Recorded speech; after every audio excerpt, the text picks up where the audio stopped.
Middle of June 2024, and it's Father's Day in the United States, and I think in many countries outside of ours.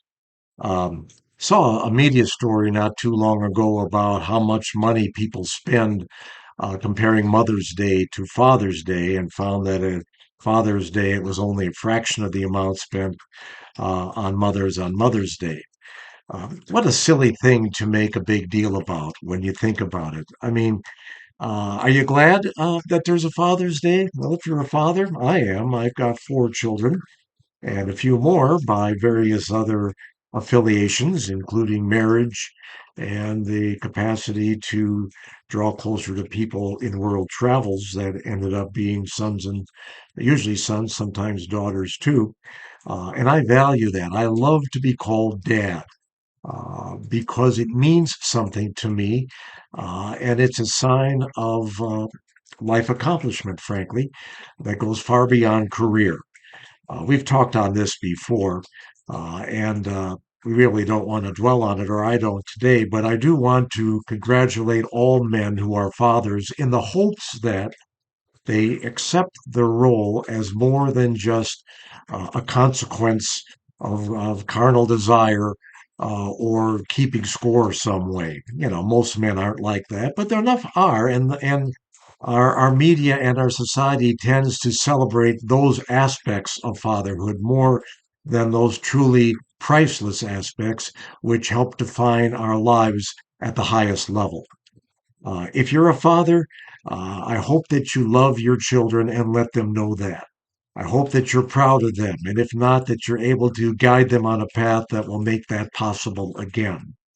Yes, we are leaders, and we have a leadership role that is not the same and should never be confused with controlling or dominating. There's an awful lot said these days about privilege, that it's a bad thing, that those who have privilege are somehow in a role that puts them above others who are drawn away from that opportunity by circumstances, sometimes by sex or race or any other way to draw divisions. Men who are fathers are indeed privileged, and race has nothing to do with that. Our privilege extends to the way we show up for our kids, and their mothers for that matter, too, throughout our lives. In the scheme of things, children outlive us. That's the way it's supposed to be. Sadly, it doesn't always turn out that way. But as long as we're here, I hope we all realize we have the opportunity not to dominate, not to control, not to boss people around or criticize them unfairly, but to be there for them, to be their champions, and more importantly, to be the examples of love, maturity, and respect that we hope to get as well, but that we almost invariably will get if we value those traits in our relationships with our children, their mothers, and other people. Yes, we do have privilege. That is a good thing, and anyone can claim it. It is there for the taking. The self respect that we assign ourselves, by definition, that's what self respect is. If we do that, we're in a much better position to show respect for others. We don't need to be domineering in order to be important.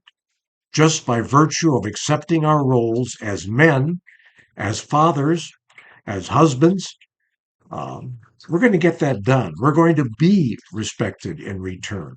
And we can enjoy that privilege in a host of different ways, including in sizing up where we've accomplished, what we've accomplished in our lives, and being proud of having done so. Enjoy the privilege of being a father. It is a special role, it is a special calling. Enjoy it, embrace it as long as you live. Happy Father's Day.